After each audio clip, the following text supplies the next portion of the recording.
नमस्कार दोस्तों, मैं हूं नवनीत शुक्ला और आप देख रहे हैं नवनीत जीएस सेंटर।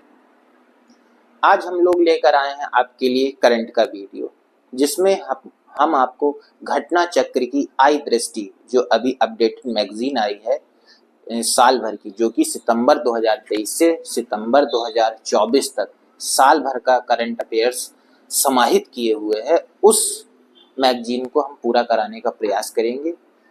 और इसमें हो सकता है 15 से 20 वीडियो लगे और मैं पूरी मैगजीन कवर करा लूँगा, क्योंकि इस मैगजीन से आप यूपी पीसीएस की जब बात करेंगे तो यूपी पीसीएस में करीब 30 से 35 प्रश्न आते हैं और 30 से 35 प्रश्न जो है इसी आई दृष्टि मैगजीन से आपको मिल जाएंगे। आरओ में भी यदि 20 से 25 क्वेश्चन आते हैं तो 20 क्वेश्चन आपको इसी से मिल जाएंगे और ये सितंबर 2023 से लेकर जो है सितंबर 2024 तक साल भर का घटनाक्रम इसमें होगा। इसके लिए हम लोग टॉपिक वाइज चलेंगे। टॉपिक वाइज मैं आपको बता दूं कि इसके लिए इस वीडियो को देखने के लिए एक पहली शर्त है कि आपको जो घटना चक्र की आई दृष्टि मैगजीन है वो खरीदनी पड़ेगी। आप पहले उसको पढ़ेंगे, उसके बाद मेरे वीडियो देखेंगे तो आपको एकदम क्लियर हो जाएगा। और करंट अफेयर्स टॉपिक आप जानते ही हैं कितना महत्वपूर्ण है प्री के लिए, यूपी पीसीएस प्री हो या आरओ का प्री हो, दोनों के लिए बहुत इम्पोर्टेंट है। तो इसी क्रम में आपको ये बुक मैं दिखा देता हूँ कि ये है घटना चक्र की आई दृष्टि। ये आप साथ में लेकर बैठें और तब वीडियो देखें, तो तब आप इस वीडियो का ज़्यादा लाभ उठा सकते हैं। और मैं बात करता हूँ कि हम लोग आज इस वीडियो में प्रारंभ की 6 टॉपिक लेने वाले हैं। इसमें यदि आप इस बुक को ओपन करेंगे तो शुरुआत में तो आपको जो है बिंदुवार प्रस्तुतिकरण दिया रहता है, उसको हम लोग अभी छोड़ देंगे और हम लोग राष्ट्रीय परिदृश्य, मैं आपको दिखा दूं कि राष्ट्रीय परिदृश्य को लेकर चलेंगे और यहाँ से हम लोग पहले न्यूज़ उठाएंगे। पहली न्यूज़ इसी टाइप से मैं स्टार्टिंग की 6 न्यूज़ आज आपको बताने वाला हूँ और उस न्यूज़ के साथ साथ आपको जो स्टैटिक पोर्शन इसका होगा मैं वो भी आपको बताने वाला हूँ। तो चलिए स्टार्ट करते हैं। आज हम लोग 6 टॉपिक इसके स्टार्ट करते हैं। पहला टॉपिक आप जब देखेंगे तो पहला टॉपिक आपको उसमें मिलेगा one nation one election. One nation one election, एक राष्ट्र एक चुनाव। यदि आप देखेंगे तो बहुत दिनों से चर्चा चल रही थी एक साथ चुनाव कराने की, उसी को लेकर ये बात की गई है, वन नेशन वन इलेक्शन। इसमें क्या किया गया है कि पहले तो मैं इसका उद्देश्य बता देता हूँ, इसका एम क्या है। इसका उद्देश्य है कि एक साथ चुनाव कराए जाएंगे।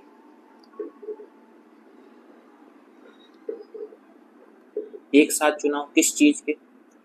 एक साथ चुनाव आपके लोकसभा और राज्य विधानसभा, राज्यसभा नहीं, ध्यान रखिएगा, राज्यसभा का नहीं मैं कह रहा हूं, लोकसभा और राज्य विधानसभाओं के एक साथ चुनाव होंगे।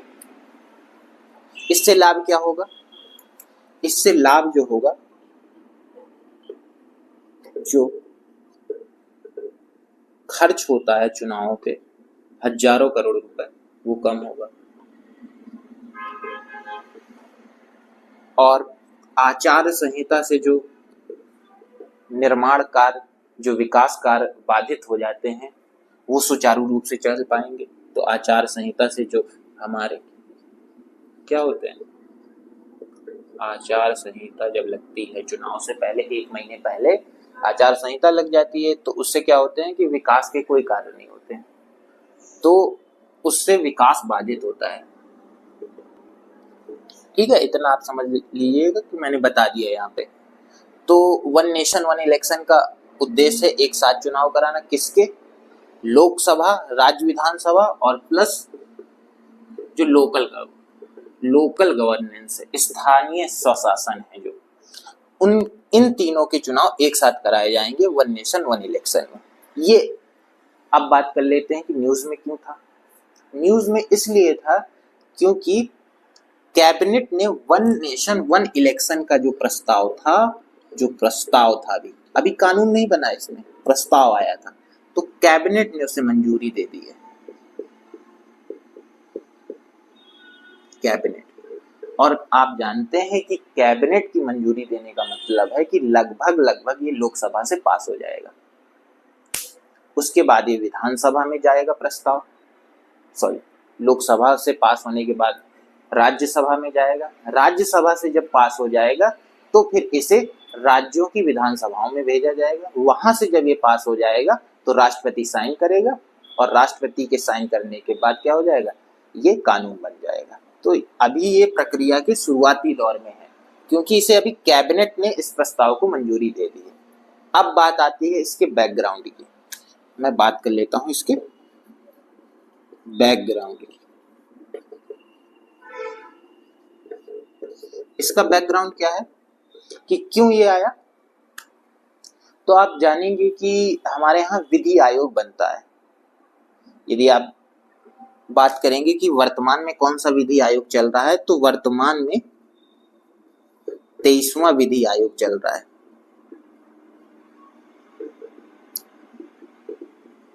इसकी बैकग्राउंड की भी बात कर रहा हूं, वर्तमान में 23वां विधि आयोग चल रहा है, जो अपनी रिपोर्ट कब से कब तक देगा, 2024 से अगस्त 2027 तक, सितंबर 2024 से अगस्त 2027 तक। तो जो हमारा विधि आयोग था, मैंने ये करंट में एक और एडिशन कर दिया आपकी इंफॉर्मेशन के लिए कि 23वां विधि आयोग अभी चल रहा है। यदि कोई पूछे कि अभी हाल में कौन सा विधि आयोग चल रहा है, तो 2027 तक 23वां विधि आयोग चलेगा। जो विधि आयोग था, विधि आयोग ने एक अपनी रिपोर्ट निकाली। वो कौन से नंबर की रिपोर्ट थी, विधि आयोग की 170, विधि आयोग की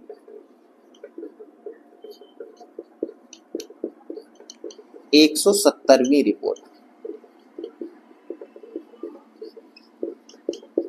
विधि आयोग की 170वीं रिपोर्ट आई। उस 170वीं रिपोर्ट में क्या कहा गया कि भारत में वन नेशन वन इलेक्शन होना चाहिए। तो क्या विधि आयोग की जो रिपोर्ट होती है, क्या वो बाध्यकारी होती है, ये क्वेश्चन बनता है। ये आपके प्री एग्जाम में कथन और कारण वाले क्वेश्चंस में पूछा जा सकता है कि क्या विधि आयोग जो सिफारिश करता है वो बाध्यकारी होती है, नहीं। ये भी पूछा जा सकता है कि विधि आयोग जो है क्या संवैधानिक संस्था है, नहीं। क्या वैधानिक संस्था है, बिल्कुल नहीं। ये ना तो संवैधानिक है ना वैधानिक है, ठीक है। इसे कह सकते हैं एक सलाहकारी संस्था है जो सलाह देती है, किस बारे में, कानून निर्माण में हमारी सलाह देती है। जो कानून निर्माण के बहुत सारे मुद्दे चलते रहते हैं देश भर में, उसमें सलाह देती है। कानून को कैसे बेहतर किया जा सके, इसके लिए रिपोर्ट देती है। तो ये विधि आयोग था। इस विधि आयोग ने 170वीं रिपोर्ट निकाली थी, उसमें वन नेशन वन इलेक्शन की बात की थी, ठीक है। उसके बाद क्या किया गया, उसके बाद एक समिति बनाई गई, कमेटी जिसे कहते हैं, एक समिति। इस समिति में कितने सदस्य थे, तो टोटल 8 सदस्य थे।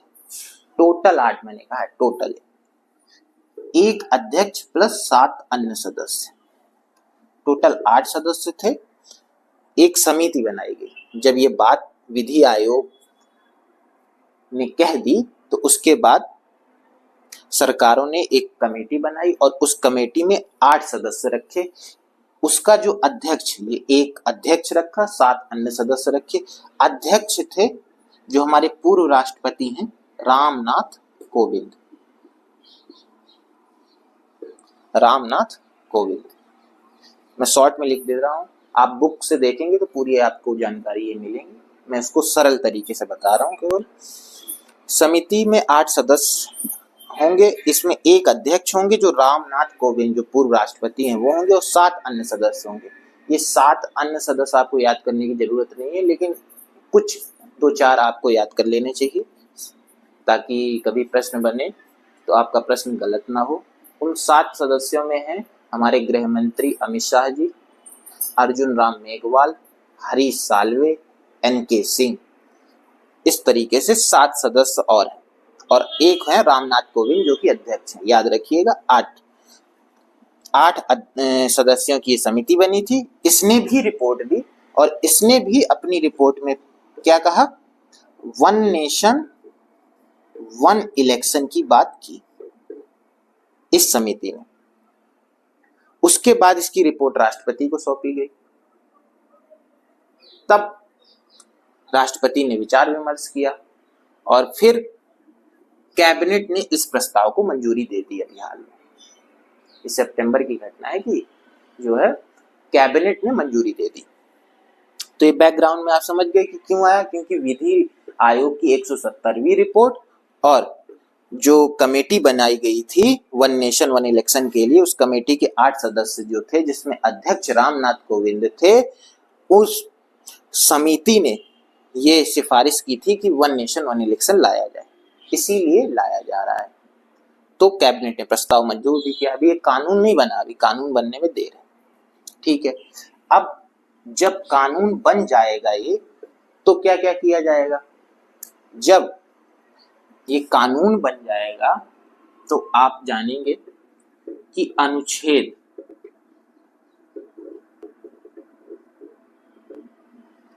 82A लाया जाएगा। संविधान में संशोधन करके क्या लाया जाएगा, अनुच्छेद 82A, आर्टिकल 82A लाया जाएगा, ठीक। और किस अनुच्छेद में, ये तो नया ऐड किया जाएगा 82A, और किस में संशोधन किया जाएगा यदि बात की जाए तो आर्टिकल 83 और आर्टिकल 172, इनमें संशोधन होगा। इनमें संशोधन करना पड़ेगा और नया ऐड करना पड़ेगा 82A। तो 83 और 172 है क्या, 82 कहता है कि जो हमारी संसद है, उस संसद में जो सदन है उनकी अवधि की बात करता है। उनकी जैसे 5 साल अवधि है ना लोकसभा की, और 172 राज्य विधानसभाओं की अवधि की बात करता है। तो इसमें संशोधन करना पड़ेगा। क्यों संशोधन करना पड़ेगा, क्योंकि आप देखेंगे कि जब ये लाया जाएगा तो कई सारे जो है राज्य विधानसभाओं में चुनाव चल रहे होंगे, ये चुनाव होने वाले होंगे या चुनाव हो चुके होंगे, तो उनकी अवधि कम ज्यादा करनी पड़ेगी, तो इसलिए संशोधन करना पड़ेगा और नया जोड़ा जाएगा 82A, ठीक है। ये बात तो हो गई संशोधन को लेकर। अब अगली बात इसमें क्या है, अगली बात ये है कि जब संशोधन किया जाएगा तो 82A लाया जाएगा, और संशोधन आप जानेंगे कैसे किया जाएगा, अनुच्छेद 368 के तहत। अनुच्छेद 368 क्या है, संविधान में संशोधन, वो भी कैसा संशोधन, विशेष बहुमत से। विशेष बहुमत से, विशेष बहुमत मैं आपको बता देता हूँ, ये स्टैटिक पार्ट हो जाएगा। विशेष बहुमत क्या होता है कि 2 शर्तें होती हैं और दोनों मंजूर होनी चाहिए। पहली शर्त होती है कि जो सीट फुल हैं, जितनी सीट हैं उस सदन में, उन सीट का 50% से ज्यादा वोटिंग हो। यदि जितनी सीटें हैं उसके 50% से ज्यादा वोटिंग नहीं होती है तो संविधान संशोधन नहीं हो सकता है। ये तो इतनी पहली बात हो गई। दूसरी शर्त है कि जितनी भी वोटिंग हो, उस वोटिंग का 2/3 से प्रस्ताव पास होना चाहिए। वोटिंग के 2/3 से प्रस्ताव पास होना चाहिए, तो क्या हो पाएगा, संविधान में संशोधन हो सकता है। इसे ही विशेष बहुमत कहते हैं। यदि कोई पूछे कि विशेष बहुमत क्या है, तो आप उसे 2 शर्तें बताएंगे कि सदन में जितनी सीटें फिल हैं, मतलब जितने सदस्य हैं सदन में टोटल, उनका हाफ से ज्यादा वोटिंग हो उस प्रस्ताव के लिए। दूसरा, जिन्होंने प्रेजेंट एंड वोटिंग किया है उसका 2/3 सदस्य जो है प्रस्ताव के समर्थन में बात करें तो जो है अनुच्छेद 368 के तहत संविधान संशोधन किया जा सकता है। तो संविधान संशोधन करके ही अनुच्छेद 82A या 82A लाया जाएगा और आर्टिकल 83 और 172 में संशोधन किया जाएगा इसी आर्टिकल के तहत। ये विशेष बहुमत के तहत होता है। ठीक, अब इस के बारे में क्या, जब वन नेशन वन इलेक्शन आ जाएगा कानून बन के, तो 2 चरणों में होगा इसका चुनाव। 2 चरण होंगे, 2 चरणों में चुनाव होगा। जैसे मैंने यहाँ पे बताया, लोकसभा, राज्यसभा और लोकल गवर्नेंस, मतलब पंचायत वगैरह जो आपकी आती हैं तो वो लोकल गवर्नेंस में आती हैं। तो लोकसभा और राज्य विधानसभाओं के जो चुनाव होंगे वो पहले चरण में होंगे, पहले चरण में। और दूसरे चरण में जो है लोकल गवर्नेंस के चुनाव होंगे। ये कैसे होंगे? 2 चरणों में चुनाव होगा। तो पहले चरण में जो चुनाव होगा उसमें लोकसभा और राज्य विधानसभाओं के एक साथ चुनाव करा दिए जाएंगे। लेकिन जब चुनाव हो जाएंगे इन दोनों के, उसके 100 दिन के भीतर होंगे एक साथ ही, उसके 100 दिन के भीतर लोकल गवर्नेंस पंचायतों के चुनाव कराए जाएंगे। तो 2 चरण हो जाएंगे 100 दिन के भीतर। एक साथ इनके नहीं कराए जाएंगे, पहले इनके एक साथ, उसके बाद 100 दिन के भीतर इनके कराए जाएंगे। ठीक है, अब ये कानून कैसे बनेगा ये बात कर लेते हैं। ये प्रस्ताव है, ये कैबिनेट ने मंजूरी दे दी, फिर राज्यसभा में जाएगा। ये जो है लोकसभा में जब पास हो जाएगा तो राज्यसभा में जाएगा। राज्यसभा के बाद ये कहाँ जाएगा? याद रखिएगा, राज्यों से भी पूछा जाएगा। क्यों पूछा जाएगा राज्यों से? राज्यों से इसलिए पूछा जाएगा कि जो ये लोकल गवर्नेंस है इसका चुनाव जो है राज्य निर्वाचन आयोग कराता है और इन दोनों का केंद्रीय निर्वाचन आयोग, राष्ट्रीय निर्वाचन आयोग इन दोनों का कराता है और राज्य निर्वाचन आयोग लोकल गवर्नेंस का चुनाव कराता है। इसीलिए हमें राज्यों का समर्थन आवश्यक है। तो राज्यों के समर्थन के बाद वो राष्ट्रपति के पास जाएगा और राष्ट्रपति जब इसमें सिग्नेचर कर लेगा तो आपका जो है ये चुनाव बन जाएगा, ये जो है कानून बन जाएगा। तो ये पूरी बात हुई वन नेशन वन इलेक्शन की। अब समझिए कि कोई ऐसी बात नहीं होगी जब आप उस बुक में पढ़ेंगे जो मैंने बताई ना हो।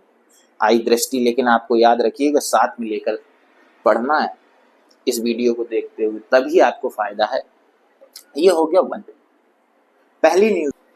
दूसरे टॉपिक की, दूसरे टॉपिक में आप देखें कि तीसरे टॉपिक में आपको जो है आती है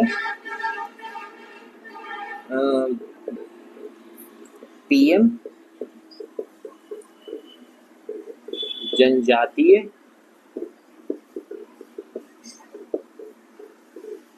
उन्नत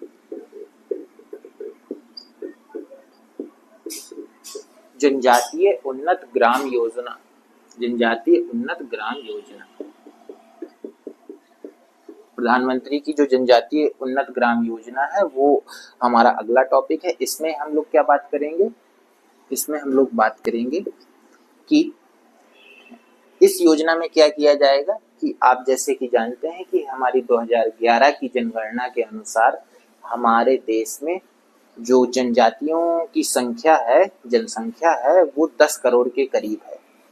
तो इस योजना का क्या उद्देश्य है? इस योजना का उद्देश्य ये है कि जो जनजातियों के गांव हैं उन गांवों का विकास करना। क्या करना? उन गांवों का विकास करना, उनके गांवों का विकास करना। दूसरा इसका उद्देश्य क्या है? दूसरा ये है कि जो हमारा पर्यटन मंत्रालय है, उस पर्यटन मंत्रालय ने स्वदेश दर्शन, इसी योजना के तहत स्वदेश दर्शन एक अभियान चलाया है, जिसमें क्या किया जाएगा कि 1000 गृह प्रवास बनाए जाएंगे जो कि जनजातियों के गांव के आसपास होंगे, जहां पर लोग जाकर पर्यटन के दृष्टिकोण से महत्वपूर्ण होंगे, जहां लोग जाएंगे जिससे पर्यटन को बढ़ावा मिलेगा तथा जनजातियों को भी लाभ होगा। जब वहां जाएंगे तो कुछ पैसा खर्च करेंगे तो उनकी अर्थव्यवस्था भी सुधरेगी। और ये इसका इसी के अंदर जनजातीय उन्नत ग्राम योजना के अंदर पर्यटन मंत्रालय ने क्या किया है कि स्वदेश दर्शन एक अभियान चलाया है, जिसमें 1000 से ज्यादा गृह आवास बनाए जाएंगे। कहाँ बनाए जाएंगे? जनजातीय गांवों के आसपास, जहां पर लोग पर्यटन के लिए जा सकते हैं। और यदि मैं बात करूं, जैसे कि मैंने बताया कि 10 करोड़ जनसंख्या थी, उसमें लगभग इस योजना के तहत करीब 5 करोड़ एसटी जो समुदाय हैं, उन समुदायों को इसमें शामिल किया गया है। और इनके करीब 63,000 गांव को भी शामिल किया गया है। किनके? जो ये हमारी जनजातियां हैं, उनके 63,000 गांव को भी शामिल किया गया है। और कितने जिले? तो लगभग 549 जिले और 2740 लगभग 549 और 2740 जिले इसमें शामिल किए गए हैं। तो जनजातीय उन्नत ग्राम योजना का उद्देश्य जनजातियों के जो गांव हैं उनको बढ़ावा देना है। क्वेश्चन आ सकता है कि टोटल कितने जिले शामिल हैं? तो 549 जिले। टोटल कितने ब्लॉक शामिल हैं? तो 2740 ब्लॉक शामिल हैं। कितने गांव शामिल हैं? तो 63,000 के करीब गांव शामिल हैं। लगभग 50% से ज्यादा जनजातीय समुदाय इसमें शामिल हो जाएंगे इस योजना के तहत।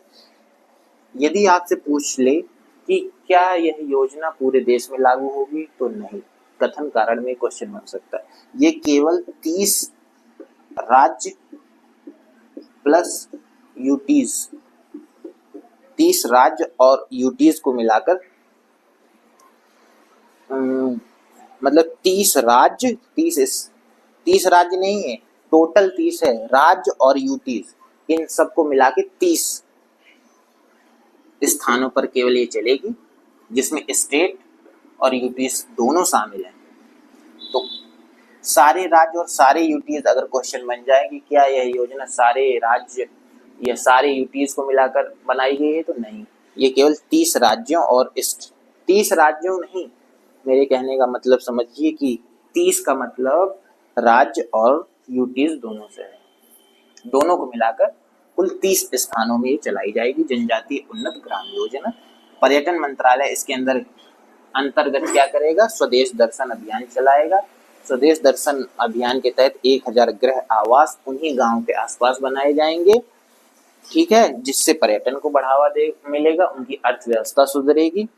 और उसके बाद जो है 5 करोड़ एसटीज इसमें शामिल होंगे, 63,000 गांव शामिल होंगे, 549 जिले और करीब 2740 ब्लॉक इन 30 राज्य और यूटीज के अंतर्गत आएंगे। इन पर ये योजना लागू होगी, ठीक है। और एक डाटा याद रखिए कि करीब इसमें 80,000 करोड़ रुपए का निवेश सरकार करेगी, जिसमें राज्य और केंद्र दोनों, राज्य प्लस केंद्र दोनों इसमें निवेश करेंगे। ये दोनों मिलाकर कितने? 80,000 करोड़ करीब खर्च करेंगे, ठीक है। कि एक योजना की बात की गई है पीएम आशा, तो इसकी फुल फॉर्म की बात कर लेते हैं। पीएम का मतलब आप जानते हैं प्रधानमंत्री, आशा का मतलब, इस ए का मतलब है अन्नदाता, इस ए का मतलब है आय, एसएच का मतलब है संरक्षण, ए का मतलब है अभियान। अन्नदाता,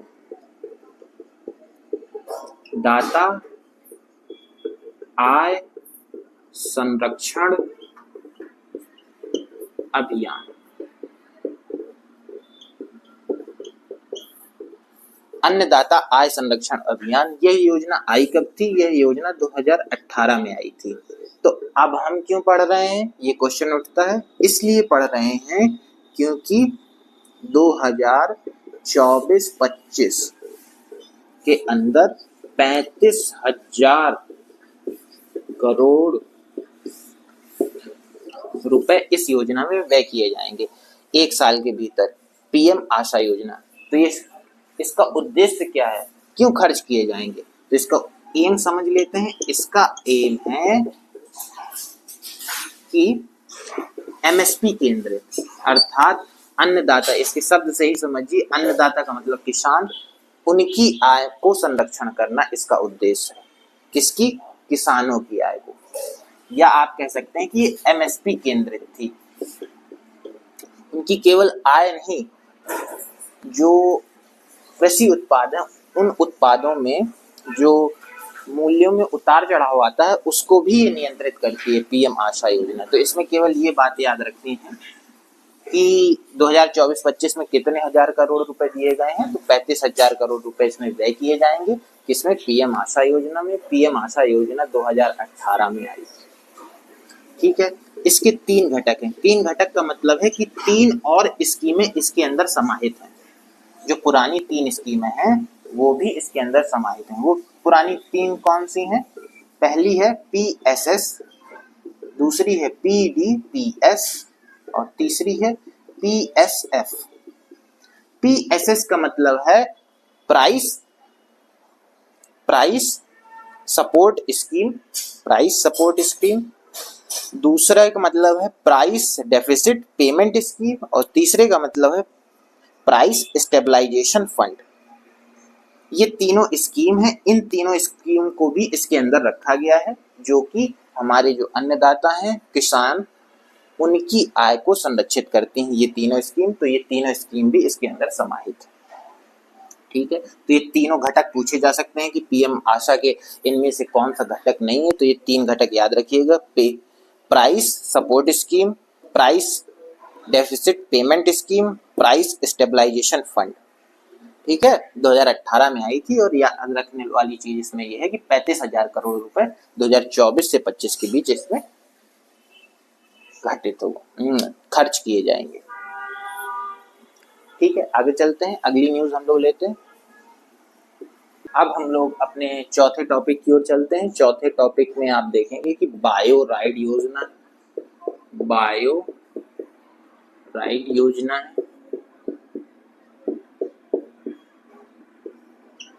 राइड योजना की पहले तो फुल फॉर्म समझ लीजिए।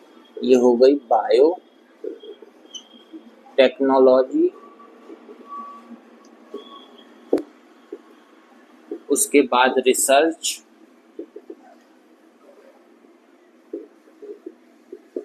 इनोवेशन एंड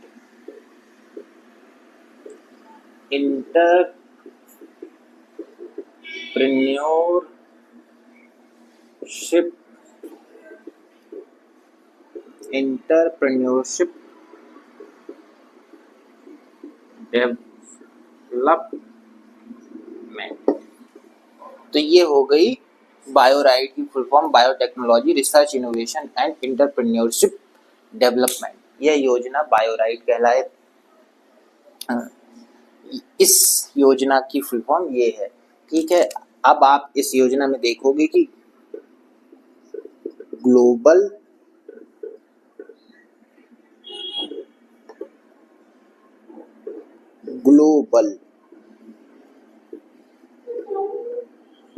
बायो इंडिया एक सम्मेलन होता है जो कि 2024 में हुआ। ग्लोबल बायो इंडिया, बायोटेक्नोलॉजी को लेकर ये सम्मेलन होता है इंडिया के भीतर। 2024 में इसका चौथा संस्करण हुआ है। चौथा संस्करण, और कहाँ हुआ है? नई दिल्ली के भीतर। नई दिल्ली के भीतर चौथा संस्करण हुआ है। और इस संस्करण में जो है बायोटेक्नोलॉजी को लेकर बात हुई थी। तो उसी के अंतर्गत कैबिनेट ने बायो राइड योजना को मंजूरी दी है। बायो राइड योजना में क्या है कि यह योजना जो है दो पुरानी योजनाएं कौन सी हैं? R&D प्लस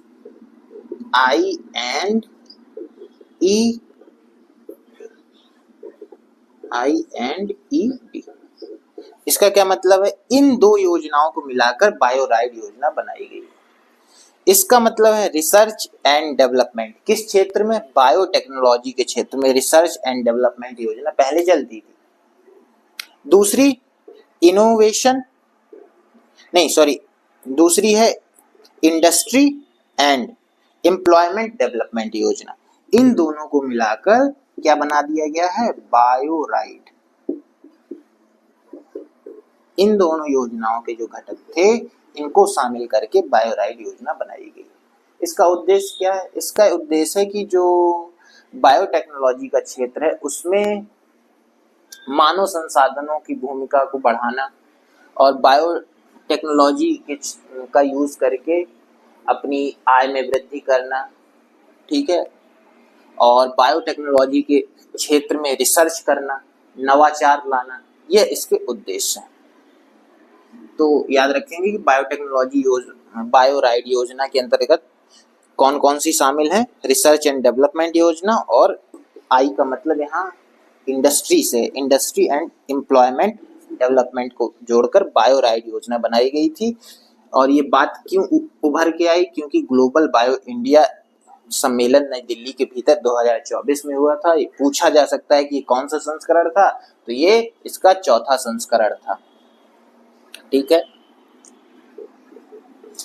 अब आप एक बात याद रखिए कि हमारे यहाँ एक बायो E3 नीति भी आ चुकी है। बायो E3 नीति का मतलब क्या है, यहाँ पे 3 E का प्रयोग समझ लीजिए क्यों किया गया है।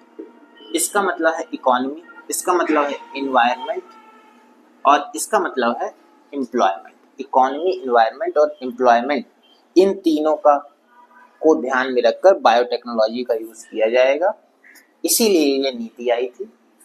तो यहाँ पे 3E पूछा जा सकता है कि इन तीनों E का क्या मतलब है, एम्प्लॉयमेंट, एनवायरनमेंट और इकोनॉमी, ठीक है। ये हो गई आपकी बायोराइड योजना। कोई दिक्कत यहाँ? कोई दिक्कत नहीं। ये याद रखिएगा, इसमें इंपॉर्टेंट बात, ग्लोबल बायो इंडिया कौन सा संस्करण, चौथा संस्करण कहाँ हुआ, नई दिल्ली में 2024 में। और ये इन दोनों योजनाओं को मिलाकर बायोराइड योजना है। कैबिनेट ने इस योजना को मंजूरी दी है। किस लिए दी है? ताकि बायोटेक्नोलॉजी के क्षेत्र में रिसर्च हो सके, इनोवेशन हो सके, और इसमें जो है इंटरप्रेन्योरशिप, उद्यमिता को भी जोड़ा। हम अपनी 5वीं न्यूज लेते हैं जिसका नाम है नमो भारत रैपिड रेल। इसका क्या मतलब है? आपने देखा होगा कि हमारे यहाँ 2019 में एक एक्सप्रेस शुरू की गई, वंदे भारत एक्सप्रेस। कब शुरू की गई? 2019 में वंदे भारत एक्सप्रेस शुरू की गई। कहां से कहां तक? ये शुरू हुई दिल्ली से कानपुर, कानपुर के बाद प्रयागराज,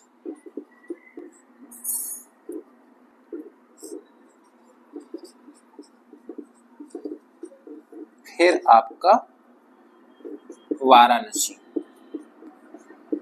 तो यदि आपसे कोई पूछे वंदे भारत एक्सप्रेस कब शुरू की गई, तो 2019 में वंदे भारत एक्सप्रेस ट्रेन शुरू की गई, जो कि दिल्ली से कानपुर, कानपुर से प्रयागराज और प्रयागराज से बनारस शुरू की गई। एक कथन ये भी आ सकता है कि वंदे भारत एक्सप्रेस जो है कैसी ट्रेन है, तो ये सेमी हाई स्पीड ट्रेन है। Semi high speed, semi high speed train है और 2019 में ये स्टार्ट हुई। सेमी हाई स्पीड का मतलब क्या है? सेमी हाई स्पीड का मतलब है 160 किलोमीटर प्रति घंटे की रफ्तार से चलती है। अब हम बात करते हैं कि हमने वंदे भारत एक्सप्रेस की बात क्यों की नमो भारत रैपिड रेल योजना में? क्योंकि इसी की तर्ज पर, वंदे भारत एक्सप्रेस की तर्ज पर चलाई जा रही है वंदे मेट्रो ट्रेन योजना। वंदे मेट्रो ट्रेन योजना, इसी वंदे मेट्रो ट्रेन योजना का नाम रखा गया है नमो भारत रैपिड रेल। क्या रखा गया है? वंदे मेट्रो ट्रेन का नाम रखा गया है वंदे भारत, मेट्रो ट्रेन का नाम रखा गया है नमो भारत रैपिड रेल। नमो भारत रैपिड रेल, ये क्या है वंदे मेट्रो? क्या ये जो हम और आप मेट्रो ट्रेन देखते हैं वही ट्रेन है? तो नहीं, ये जो हम लोग देखते हैं मेट्रो उससे अलग है। जो हम लोग मेट्रो देखते हैं वो इंट्रासिटी है। इंट्रासिटी का मतलब है कि एक शहर के भीतर की कनेक्टिविटी के लिए जो ट्रेन चलाई जाती है वो मेट्रो ट्रेन है, लेकिन जो वंदे भारत मेट्रो ट्रेन होगी वो जो है दो नजदीकी शहरों के बीच कनेक्टिविटी प्रदान करेगी, जिसे कहेंगे इंटर कनेक्टिविटी। आप दो शब्द समझ लीजिए, इंटर और इंट्रा। इंट्रा का मतलब होता है एक ही शहर के भीतर और इंटर का मतलब होता है दो शहरों के भीतर। तो जो वंदे मेट्रो ट्रेन होगी ये इंटर सिटी कनेक्टिविटी के लिए होगी, इंटर सिटी कनेक्टिविटी के लिए। अब आप कहेंगे कि इंटर सिटी का क्या मतलब है, तो इंटर सिटी में मैंने जैसे बताया कि आप लखनऊ कानपुर को ले लीजिए, लखनऊ कानपुर को ले लीजिए, तो लखनऊ और कानपुर के बीच जब ये ट्रेन चलाई जाएगी तो इसी स्पीड से चलाई जाएगी, जो हम लोगों की मेट्रो ट्रेन होती है उसी स्पीड से चलाई जाएगी, लेकिन ये दो शहरों के बीच कनेक्टिविटी प्रदान करेगी। तो आपको भी याद रखना है कि नमो भारत रैपिड रेल योजना चलाई जा रही है जो कि मेट्रो की तर्ज पर है, जो कि दो शहरों के बीच चलाई जाएगी। ये एक शहर के अंदर नहीं, एक शहर के लिए तो मेट्रो है ही, लेकिन ये दो शहरों के बीच चलाई जाएगी। और ये सबसे पहले कहाँ चलाई गई है, अहमदाबाद से भुज के बीच। गुजरात में अहमदाबाद से भुज के बीच पहली वंदे मेट्रो ट्रेन चलाई गई है, जिसका नाम रखा गया है वंदे नमो भारत रैपिड योजना। नमो भारत रैपिड रेल योजना रखा गया है, जो कि अहमदाबाद से भुज की ओर चलाई गई है। बस इसमें यही टॉपिक याद रखना है। अब हम लोग चलते हैं अपने अगले टॉपिक की ओर। तो चलिए अब हम लोग आज की आखिरी न्यूज लेते हैं, जो कि छठवीं। जैसा मैंने आपसे वादा किया था कि आज हम लोग 6 न्यूज कवर करेंगे। मिशन मौसम। एक बात आप लोग याद रखिएगा कि मैं केवल आपको क्रक्स बता रहा हूँ, जहां से क्वेश्चन बनेगा। उसमें तमाम और बातें लिखी रहती हैं, किताब आप पढ़ेंगे तो उसमें जो है वो आपके काम की नहीं है, और एग्जाम में शायद मतलब कि 10% चांस है कि वहां से क्वेश्चन बने, नहीं तो जितनी चीजें मैं आपको पूरा क्रक्स निकाल के दे रहा हूँ क्वेश्चन यहीं से बनेंगे। तो आप ये मत सोचिए कि किताब में बहुत ज्यादा लिखा हुआ है और मैं बहुत कम में आपको बताए दे रहा हूँ। तो मैं आपकी सुविधा के लिए बता रहा हूँ कि आप तक केवल क्रक्स पहुंचे और आपका समय बचे। तो मिशन मौसम, चलते हैं अपने टॉपिक की ओर। मिशन मौसम का क्या मतलब है, एक मिशन शुरू किया जा रहा है, मिशन मौसम जिसका नाम है, जिसमें 2 साल में 2000 करोड़ रुपए खर्च करने की योजना है इस मिशन मौसम में। इसका क्या उद्देश्य क्या है, उद्देश्य समझ लेना बहुत जरूरी है। इसका उद्देश्य है, एम जो है कि जो हम लोग मौसम पूर्वानुमान लगाते हैं, मौसम पूर्वानुमान में सटीकता लाना। सटीकता का मतलब है कि उच्च परिशुद्धता। उच्च परिशुद्धता का अर्थ है कि अभी हम लोग, हालांकि हमारा मौसम विभाग काफी अच्छी तरीके से काम कर रहा है, लेकिन अभी उसमें कुछ कमियां रह गई हैं। उस कमियों को दूर करने के लिए ये मिशन लाया गया है और उसमें और अधिक सटीकता और उच्च परिशुद्धता लाने के लिए यह मिशन काम कर रहा है। इसमें 2 साल में 2000 करोड़ रुपए खर्च किए जाएंगे। ठीक है, अभी किसके अंतर्गत कार्यरत है, ये आ सकता है तो केंद्रीय पृथ्वी विज्ञान मंत्रालय। केंद्रीय पृथ्वी विज्ञान मंत्रालय के अंतर्गत ये कार्यरत होगा। अब आगे बात करते हैं, इस केंद्रीय पृथ्वी विज्ञान मंत्रालय का नाम कब पड़ा, ये 2006 में। ये याद रखिएगा कि इससे पहले केंद्रीय पृथ्वी विज्ञान मंत्रालय के इस नाम से पूर्व इसका नाम था महासागर विकास मंत्रालय, जो कि 2006 में बदल के क्या कर दिया गया, केंद्रीय पृथ्वी विज्ञान मंत्रालय। अब हर मंत्रालय के विभाग होते हैं, इसके भी विभाग हैं। इसके विभाग बहुत इंपॉर्टेंट है। इसके आप 3 विभाग, इन 3 विभागों को समझिए। पहला है भारत मौसम विज्ञान विभाग, और आप इसका हेडक्वार्टर कहाँ पर पाएंगे? न्यू दिल्ली में। ठीक है, भारत मौसम विज्ञान विभाग का हेडक्वार्टर दिल्ली में है। दूसरा, यहां से भी क्वेश्चन बन सकता है, बहुत इंपॉर्टेंट। दूसरा है भारतीय उष्णदेशीय, क्या नाम है? भारतीय उष्णदेशीय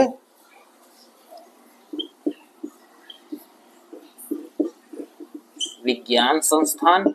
इसका आप पाएंगे कि कहाँ पे है? इसका जो है पुणे में हेडक्वार्टर है। भारतीय उष्णदेशीय विज्ञान संस्थान है, जिसका जो किसके अंतर्गत है? केंद्रीय पृथ्वी विज्ञान मंत्रालय के अंतर्गत है। इसका हेडक्वार्टर पुणे में है। तो भारत मौसम विज्ञान विभाग न्यू दिल्ली, भारतीय उष्णदेशीय विज्ञान संस्थान पुणे, और तीसरा आपका आता है राष्ट्रीय, क्या आता है? राष्ट्रीय मध्यम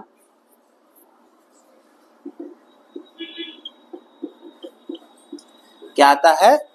राष्ट्रीय मध्यम अवधि मौसम पूर्वानुमान केंद्र। क्या आता है? राष्ट्रीय, याद रखिएगा, ये नाम भूल सकते हैं। राष्ट्रीय मध्यम अवधि, क्या है? राष्ट्रीय मध्यम अवधि